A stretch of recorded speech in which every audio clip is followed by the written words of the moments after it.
Selamat berjumpa kembali umat Tuhan yang terberkati dalam acara Renungan Harian Masa Prapaskah GKI Wiyung Royal Resident. Sebelum kita membaca dan bukan firman Tuhan, mari kita berdoa. Ya Allah sumber firman yang hidup, tolonglah kami ketika kami akan baca dan merenungkan firman-Mu yang tertuliskan dalam Alkitab, agar apa yang kami baca dan kami renungkan dapat kami mengerti dengan baik.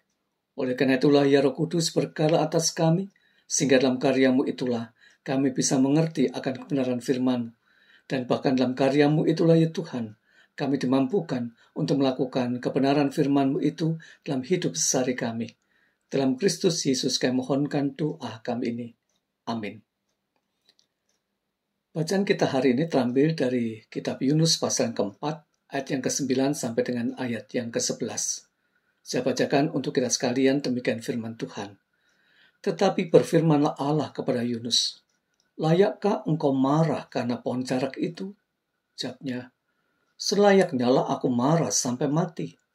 Lalu Allah berfirman, engkau sayang kepada pohon jarak itu, yang untuknya sedikit pun engkau tidak berjerih payah, dan yang tidak engkau tumbuhkan, yang tumbuh dalam satu malam dan binasa dalam satu malam pula.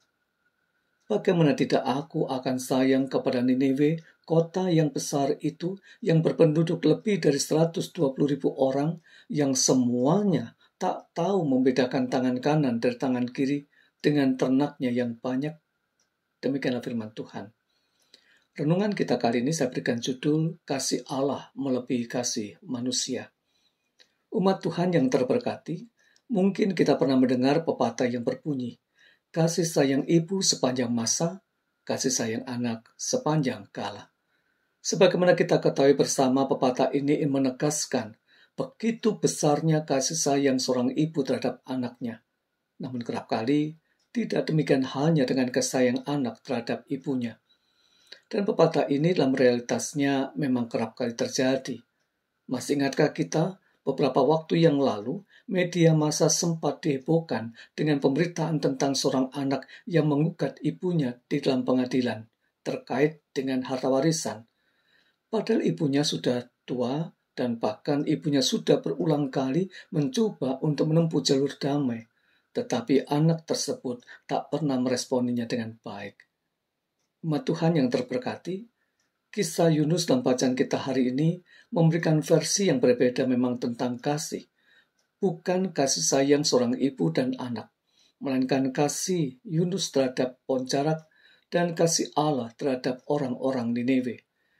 Umat Tuhan, memang Niniwe dihuni oleh orang-orang berdosa dan kejahatan mereka telah sampai kepada Tuhan. Itu kita bisa temukan dalam pasal yang pertama ayat yang kedua.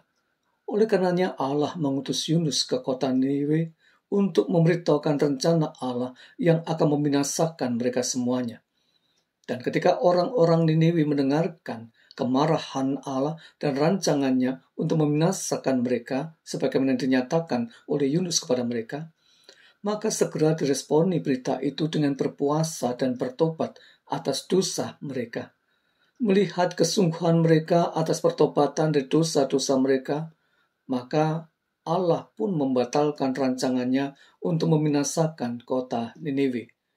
Dari ini kita menemukan bagaimana kasih Allah itu luar biasa besar.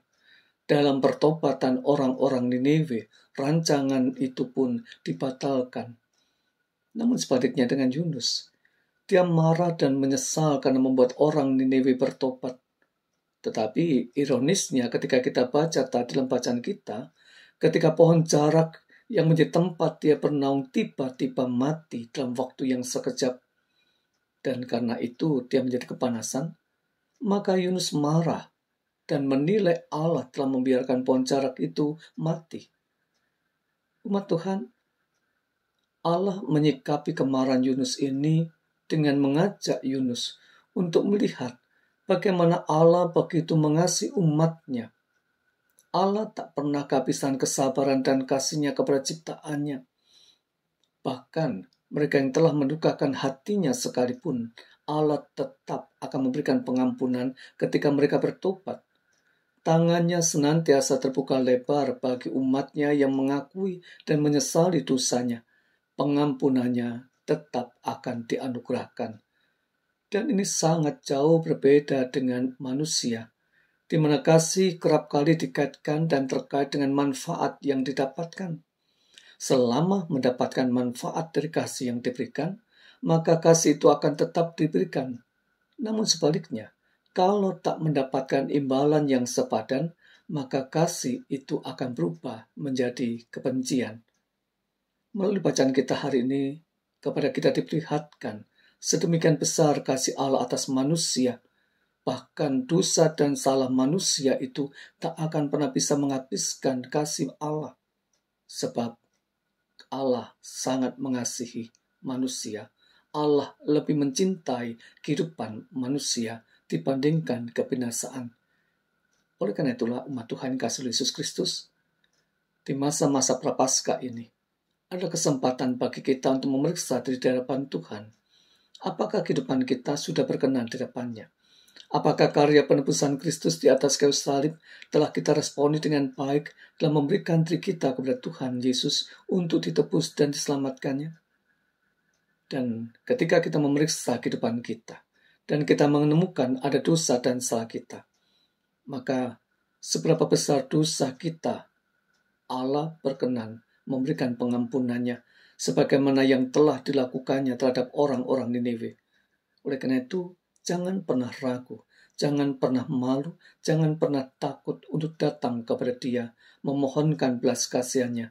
Bertobatlah dari segala dosa dan salah kita, karena di dalamnya ada pengampunan Allah. Amin. Mari kita bersama dalam doa. Ya Allah yang Maha Pengasih dan Maha Pemurah, ketika kami merenungkan firman-Mu, maka kami semakin tersadarkan siapakah kami dan siapakah Engkau. Engkau adalah Allah yang begitu mengasihi kami. Tetapi sebaliknya ya Tuhan, kami kerap kali mengecewakan Engkau. Dosa dan salah kerap kali menjadi bagian dalam kehidupan kami. Dan oleh karena itulah ya Tuhan, ampuni kami ketika kami kerap kali mengecewakan Engkau. Ampuni kami ya Tuhan, ketika kasih yang Kau anugerahkan atas kami tak mampu kami responi dengan tepat dan benar. Ampuni kami ya Tuhan, ketika kami masih belum benar-benar mampu untuk mengasihi sesama kami sebagaimana Engkau mengasihi kami. Tolonglah kami ya Tuhan, untuk tinggal dalam kasih-Mu dan memancarkan kasih-Mu itu kepada orang-orang sekitar kami.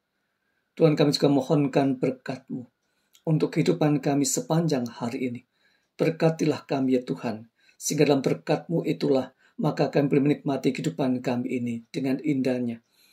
Berkatilah pekerjaan kami, berkatilah keluarga kami, berkatilah kehidupan kami, berkatilah jemaat kami GKI Wiyung Royal Resident, sehingga dalam berkat-Mu itu ya Tuhan, kami boleh menikmati kasih setia-Mu itu semakin nyata dari waktu lepas ke waktu. Terpujilah Engkau ya Tuhan Allah kami yang baik. Dalam Yesus Kristus kami mohonkan doa kami ini. Amin.